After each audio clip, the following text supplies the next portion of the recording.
달러 환율이 많이 오르고 있죠. 그런데 어제와 오늘 이 달러 환율을 둘러싼 중대 변수가 발생했습니다. 한 개가 아닌 두 개씩이나요? 마지막으로 영상을 올렸던 2월 14일 이후 달러 환율 근저에선 어떤 변화가 있었을까요? 바로 보여드리겠습니다. 제 채널을 예전부터 구독해 오셨다면 잘 아실 겁니다. 작년 11월 초 여기죠. 이때부터 틈만 나면 달러 환율은 내려갈 수밖에 없습니다. 달러 빨리 파세요라고 주장을 했어요. 그러다가 충격 선언을 합니다. 2월 3일 요기였습니다. 이때를 기점으로 무려 3개월 동안 유지했던 환율 숏 의견, 환율 하락 의견을 접는다. 왜냐면 제 분석 지표인 검은 선이 환율 하락 기조가 끝났다고 말해줬기 때문이에요. 그리고 이틀 지나서 또 충격 선언을 합니다. 요 음봉 부분이었는데 이제부터 달러는 올라갈 수밖에 없다. 달러 롱베팅으로 바꾼다. 그리고 마지막으로 영상을 올렸던 지난 2월 14일 요 양봉이었죠.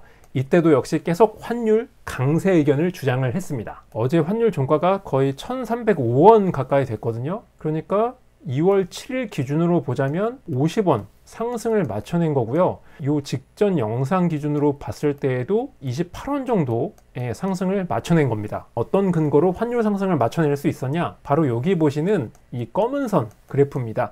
검은 선의 특징, 여기 세 가지를 읽어보시면 되겠고요. 요 직전에 올렸던 영상 두 개나 세 개만 보시면 쉽게 이해가 되실 거예요. 2월 13일 당시 검은 선은요, 첫 번째로 빨간색 영역 아래를 이렇게 맴돌고 있었습니다. 두 번째로는 바닥을 찍은 다음에 열심히 올라가고 있었어요. 환율이 추가 상승이 얼마인지 가능합니다 라고 결론을 내렸죠. 빨간 영역의 요 경계선 모서리가 검은 선 입장에서 저항선으로 작용할 수 있다. 주의를 기울이는 게 좋겠다라고 말씀드렸어요. 그 이후에 검은 선이 어떻게 움직였을까요? 마지막으로 영상을 올렸던 2월 14일 발렌타인데이, 남자가 여자한테 사탕을 주는 날이죠.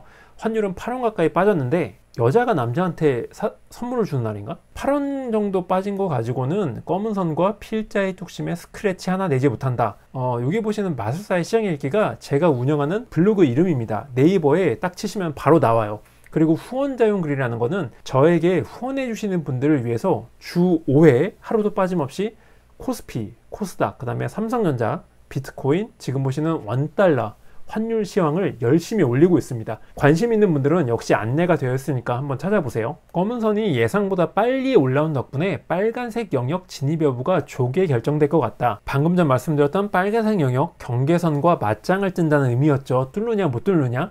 만약에 검은 선이 빨간 영역에 진입을 한다면 환율 상승 추세가 한결 단단해진다는 걸 의미한다. 계속 롱베팅을 유지한다. 그 다음날 환율은 13원 가까이 급등을 했고요. 어제 환율 하락에도 꿋꿋이 롱베팅을 유지했던 결과 달콤한 과실을 누릴 수 있었다. 지금으로서는 경계선을 무찌르고 안으로 진입할 확률이 높다. 2월 16일 주식시장이 급등했음에도 아마 이날 코스피가 2% 가까이 올랐을 거예요.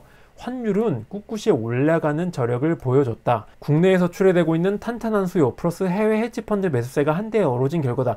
무슨 얘기냐면 요 직전 영상에서 국내 은행권 그리고 해외 헤지펀드가 원달러 환율 플레이에 있어서 어떤 구도에 입각했는지를 자세히 설명드린 바가 있어요. 당시에는 국내 은행권 달러 매수세가 아주 탄탄하게 유지가 되고 있었거든요. 즉 변수가 아닌 상수로 역할을 하고 있었고 해외 헤지펀드가 매도세에서 매수세로 전환이 됐어요. 원달러 환율은 날개를 달듯이 올라갈 수밖에 없던 구도였던 거죠. 이거에 대해서는 제가 잠시 후에 또 설명을 드릴게요. 더구나 이거 중요합니다. 검은 선이 빨간색 영역에 진입했으니까 환율 상승 의견을 부담 없이 유지할 수 있게 됐다. 저는 어떤 생각을 했었냐면 검은 선이 이렇게 열심히 올라오고 있었잖아요. 근데 상승을 하다가 경계선에 살짝 부딪히고서 약간 하락세가 주춤거리지 않을까? 아니면은 좀 약간 상승세가 둔화돼서 평행선을 그리지 않을까 이렇게 예상을 했었거든요. 그런데 보란듯이 이거를 쑥 뚫고 올라왔다는 거죠. 한마디로 환율의 상승 파워가 엄청나게 강하다는 의미였어요. 그 결과 하루 뒤인 17일 환율은 15원 가까이 급등했습니다. 여기 보시다시피 검은 선은 추가로 올라왔고요. 다만 빨간 영역 안으로 들어온 검은 선에게 장애물이 나타났다. 여기서 첫 번째 변수가 등장합니다. 주말을 보내고 이번 주 월요일 20일이 됐습니다. 환율은 5원 빠졌어요. 장애물이라는 게 뭐냐? 바로 이 부분에 집중을 해주세요. 주식 투자하시는 분들은 기술적 분석의 아주 기본적인 내용 잘 알고 계실 겁니다. 바로 지지와 저항이죠. 이 지지와 저항은 주가가 바로 직전에 찍었던 고점 혹은 저점을 축으로 형성이 됩니다. 검은 선도 마찬가지예요. 요 직전에 바닥을 찍고 유턴으로 돌아섰던 전 저점이 바로 여기였다는 것이죠. 그렇다면 여기를 축으로 쭉 직선을 그릴 수 있는데 이게 묘하게도 검은 선의 끝자락과 만나게 됩니다. 탄탄대로를 달릴 것 같은 검은 선이었지만 이렇게 저항선을 그리고 보니까 중대 기로에 도달했다, 이런 결론이 나오게 되는 거죠. 이 저항선을 뚫느냐 못 뚫느냐에 환율의 운명이 달렸다고 해도 과언이 아니었습니다. 환율의 추가 상승 여부는 검은 선이 이 저항선 A라인을 돌파할지에 달려있다고 해도 과언이 아니다. 만약 돌파한다면 오늘 나온 환율 하락 5원 가까이 빠졌다고 확인을 했죠. 양호한 조정으로 치부될 것이다. 하지만 허리를 굽히는 모습을 보인다면 환율 상승세는 순식간에 사라질 수 있다. 일단 환율 강세 화살표는 그대로 둔다. 화요일과 수요일이 진짜 중요하다. 드디어 운명의 화요일이 밝았습니다.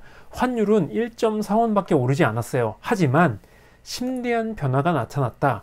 어제 공개했던 A 저항선을 검은 선이 이렇게 뚫고 올라와 버린 것이다. 환율 강세 추이가 그대로 이어지고 있다고 보면 되겠다. 저항선을 정복을 하고 나면요, 그 저항선은 아주 튼튼한 지원군이 됩니다. 오늘부터 지지선 역할로 탈바꿈했다는 점도 긍정적이다. 검은 선이 하락하더라도 A 지지선을 침범하지 않으면 환율은 무난하게 올라갈 것이다. 롱배팅은 그대로 유지한다. 그리고 여기도 중요합니다. 누구나 볼 수 있는 겉모습에 치중을 하면 어제와 오늘 나온 환율 움직임에 아리까리할 수밖에 없다. 누구나 못 보는 밑바닥 흐름까지 분석해낸다면 몇 갑절 뚜렷하게 현재의 환율 추이를 파악할 수 있다. 매일 2시간씩 들여서 검은 선을 그리는 이유가 바로 이 때문이다. 솔직히 말씀드리면 2시간 10분, 2시간 20분 정도 걸립니다. 검은 선은 제가 손수 고안해낸 지표예요. 가격 체결 데이터, 틱 데이터라고 하죠. 그거를 기반으로 이 한 땀 한 땀 이어진 그 선이 바로 검은 선인데, 이 검은 선의 특징은 하루하루 단기적인 움직임을 보면은 어긋나는 경우가 많습니다. 하지만 길게 놓고 보면은 중장기 흐름을 아주 기깔나게 맞춥니다. 작년 11월부터 지금까지 계속 맞춰내고 있는 이유예요. 그리고 어제 수요일 환율은 9원 올랐고요. 드디어 종가 기준으로 1,300원 위쪽을 기록하게 됐어요. 중요한 건 과거가 아니라 미래잖아요. 앞으로 원달러 환율이 어떻게 되는 거냐, 제 의견에 대해서 말씀을 드려볼게요. 여기 보시면 화살표랑 글자가 적혀져 있는데 이게 바로 제 의견이에요. 작년 여름 8월 27일부터 저는 환율이 올라갈 수밖에 없다 주장을 했습니다. 근거는 간단했어요. 검은 선이 바닥을 찍고 이렇게 스무스하게 올라갔거든요. 그러다가 검은 선이 빨간 영역 위쪽으로 튀어나가 버립니다. 이거는 블랙스원이라고 제가 누차 설명을 드렸죠. 그러더니 정점을 찍고 내려오기 시작했습니다. 언제부터? 11월 1일 180도 의견을 바꿨습니다. 환율 하락한다, 숏배팅에 건다 라고 말씀을 드렸고, 이 의견을 무려 3개월 동안 쭉 유지를 합니다. 그러다가 2월 3일을 기점으로 숏배팅을 청산한다. 왜냐하면 검은 선이 바닥을 찍고 이렇게 부드럽게 올라가기 시작했거든요. 그리고 이틀 정도 지켜본 다음에 2월 7일부터 지금까지 계속 롱 배팅, 환율 강세가 나올 수밖에 없다. 일단 검은선 입장에서는 두 개의 장애물을 한꺼번에 해치운 셈이 됐잖아요. 첫 번째는 빨간색 영역 경계선을 뚫고 올라왔다. 두 번째는 A 저항선을 뚫고 역시 올라왔다. 환율 강세 의견을 주장할 생각이에요. 변수는 두 가지로 압축이 됩니다. 이 빨간색 영역 내부에 앞으로 등장할 후속 장애물이 숱하게 많습니다. 이거는 제가 추후 영상을 통해서 알려드리도록 할게요. 또 다른 변수는 지지선으로 탈바꿈한 A라인의 활약 여부입니다. 검은 선이 지금은 A라인 위로 이렇게 머리를 내밀었잖아요. 근데 얼마 가지 못해서 정점을 찍고 하락을 할 수도 있습니다. 그때 중요한 건 A라인이 얼마나 단단하게 뒷받침해 주느냐 이거예요. 만약에 단단하다면 검은 선의 하락을 진전시키고 다시 이렇게 상승을 이끌어낼 수가 있겠죠. 이러면은 원달러 환율의 강세 추세가 이어진다고 보면 돼요. 그런데 A라인이 단단하지 못하면 검은 선이 이렇게 내려왔을 때 이내 뚫리고 말 겁니다. 그리고 이는 원달러 환율 추세가 아래쪽으로 바뀌는구나 생각을 해야 된다는 거죠. 검은 선이 앞으로 어떻게 될지, 또 이를 둘러싼 후속 장애물과 지지선 A의 활약 여부에 대해서는 제 블로그와 유튜브를 통해서 업데이트 해드리겠습니다. 이제 2단계 분석으로 넘어가 볼게요. 큰손들의 수급을 파악하면 원달러 환율 밑바닥에서 어떤 일이 일어나고 있는지 정확하게 파악이 가능합니다. 큰손 수급은 여기 헤지펀드 그리고 국내 은행에서 나오는 달러 매수 수요, 매수 포지션을 나타냅니다. 녹색선이 이렇게 급등할 때는 큰손들이 허겁지겁 달러를 사 모은다는 얘기고, 달러 환율 역시 급속하게 치솟는다는 걸 알 수 있어요. 반대로 녹색선이 이렇게 급락할 때는요, 큰손들이 달러를 내던진다는 걸 의미하고요. 이때 해당되는 환율 움직임은 계속 내려갈 수밖에 없어요. 제가 작년 11월부터 올해 1월까지 계속 달러 약세 의견을 주장했던 이유는 검은 선도 톡톡히 역할을 했어요. 하지만 여기 보시는 녹색선의 줄기찬 하락도 아주 중대한 역할을 했다 말씀드리고 싶어요. 그리고 이 부분에 대해서도 여러 번 설명을 드렸죠. 녹색선이 바닥을 기고 있는 것처럼 보이지만 일종의 리미트를 걸어줬기 때문에 이렇게 가로로 기어가고 있는 건 실제로는 꾸준히 내려가고 있는 것으로 해석을 해야 된다. 그리고 이거는 큰 손들의 매도를 뜻한다. 그 결과 여기에 해당되는 부분 역시 환율이 내려갈 수밖에 없었던 겁니다. 참고로 이 녹색선 그래프는 제가 마지막으로 보여드렸던 날짜가 2월 7일이었어요. 이 업데이트를 해드리고자 하는데 비스듬히 올라왔습니다. 녹색선이 올라왔다는 건 뭐다? 큰 손들이 달러를 매수한다는 거다. 그러니까 환율도 올라올 수밖에 없었던 것이죠. 그런데 이 녹색선의 상승 부분이 그렇게 와닿지 않잖아요. 그래서 확대 버전을 최초로 보여드리겠습니다. 2월 8일 녹색선은 바닥을 찍고 올라오기 시작했습니다. 제가 강세 의견으로 바꾼 직후였죠. 그리고 직전 영상 그 기준 날짜였던 2월 13일 녹색선은 가로로 기어갔어요. 단 여기서 주목하셔야 되는 게 녹색선이 적어도 이렇게 하락하지 않았다는 겁니다. 즉 매수세가 그대로 유지되고 있었다. 그리고 어제 날짜, 참고로 이 영상은 23일 목요일 오전 8시에서 9시 사이에 올라갈 것 같아요. 그래서 22일 기준으로 그려봤더니 야, 이렇게 추가 상승을 만들어냈습니다. 결국 녹색선이 이렇게 쭉쭉 올라오고 있다는 사실은 큰 손들이 영내 역에 가리지 않고 달러를 매수하고 있다는 걸 의미해요. 그리고 지금의 상승세는 누가 보더라도 과거에 나타났던 두 차례의 요 고만고만한 상승과 뚜렷이 대비되는 움직임이죠. 물론 이때도 달러가 반등하긴 했어요. 하지만 오래가지 못했고요. 결국 지금 나오고 있는 강력한 상승세와 뚜렷이 대비가 된다고 볼 수 있죠. 결국 2월 초부터 녹색선이 살살 올라오기 시작했고 이것은 무엇을 의미한다? 큰 손들이 엄청 달러를 사들이고 있다. 아직 끝난 게 아닙니다. 한 단계 더 깊숙이 들어가 볼게요. 무슨 얘기냐면 큰손 수급을 국내와 국외로 나눠서 살펴보겠다는 겁니다. 2월 8일 기준으로 국내와 국외 수급은 뚜렷이 대비됐습니다. 연두색선 꼬다리가 슬슬 올라오고 있었죠. 국내 은행권에선 달러 사자 주문이 쏟아졌다는 뜻. 왜 매수 주문이 쏟아졌느냐? 1200원대 중반대부터 대기하고 있던 여구의 송금 수요, 결제 수요가 터져나오기 시작했으니까. 그리고 국외에서는 빨간 선이 계단식으로 하락하고 있었습니다. 달러를 내던지고 있었다는 뜻. 왜 달러를 내던졌느냐? 간단해요. 이때만 해도 미국 연준의 금리 인하 가능성이 가시권에 들어왔거든요. 이 두 개를 종합해서 제가 뭐라고 말씀을 드렸죠? 국내에서 달러 매수세가 이제 변수가 아닌 상수로 작용을 했기 때문에 외국 상황만 조금만 더 뒷받침해 준다면, 즉 얘네들이 달러를 매수해 준다면 국내 원달러 환율은 크게 치솟을 수밖에 없다. 이런 저의 바람은 현실이 되고 말았습니다. 2월 13일 기준으로 그려봤더니 연두색선은 계속 무난한 상승세를 이어갔어요. 그리고 계단식 하락만 거듭하던 빨간 선이 드디어 하락을 멈추고 올라오기 시작했습니다. 한마디로 원달러 환율은 날개를 단 셈이었어요. 저는 이 그래프를 결과로 계속 원달러 환율 강세에 배팅한다고 말씀을 드렸죠. 중요한 건 지금이죠. 2월 22일 현재 빨간 선은 어떻게 바뀌었을까요? 대박!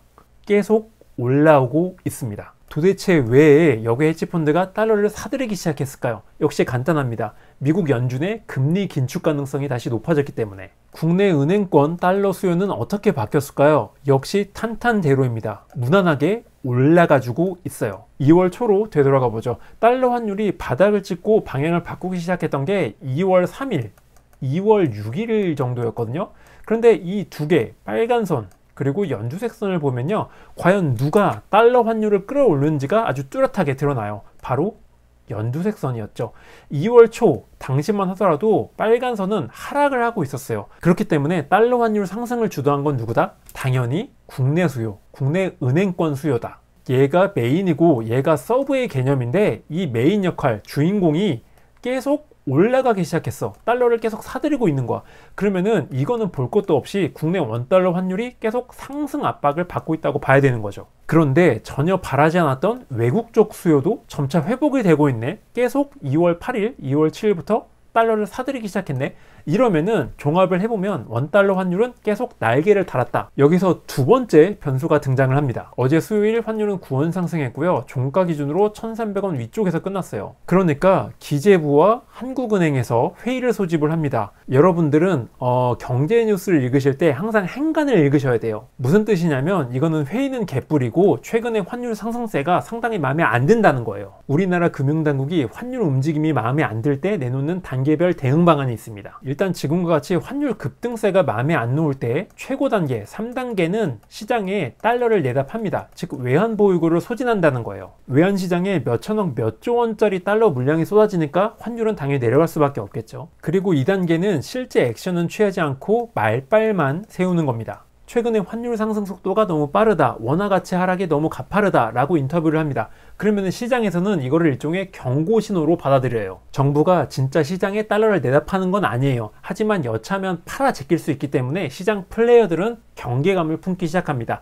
이 자체만으로 달러 환율이 안정화되는 효과가 있어요. 그리고 수위가 가장 낮은 1단계 대응이 뭐냐면 바로 이 신문 기사 내용이에요. 그냥 매매하기 바쁜 은행권 딜러들, 외환 거래부서 책임자들 불러 모아서 회의한다, 이런 기사가 나오면은 1단계 대응이라고 보시면 돼요. 결국 우리나라 외환당국의 의중은 뭐냐, 누가 보더라도 지금은 3단계, 2단계 대응은 아니거든요. 그냥 일종의 아주 약한 경고장을 날린 셈입니다. 일단 1,300원대로 올라선 거는 허용을 한다는 겁니다. 하지만 과연 어느 선까지 허용할지는 정말 아무도 모릅니다. 기재부나 한국은행 고위 관료조차도 이 수치가 맨날 바뀌기 때문에 그 누구도 알 수가 없어요. 개인적인 생각으로는 환율이 향후에 1,350원, 1,400원까지 쭉 올라가는 시나리오를 막기 위한 일종의 제스처라고 해석이 됩니다. 그런데 우리나라 외환 당국 덕분에 달러 환율 분석하기가 무척 재밌어졌습니다. 당장 오늘 23일 목요일부터 이 달러 매수 수요, 연두색선의 상승이 과연 외환 당국의 경고장 영향을 받을 것인지 말 것인지, 외환 당국의 1차 경고장이 효과를 발휘한다면 연두색선은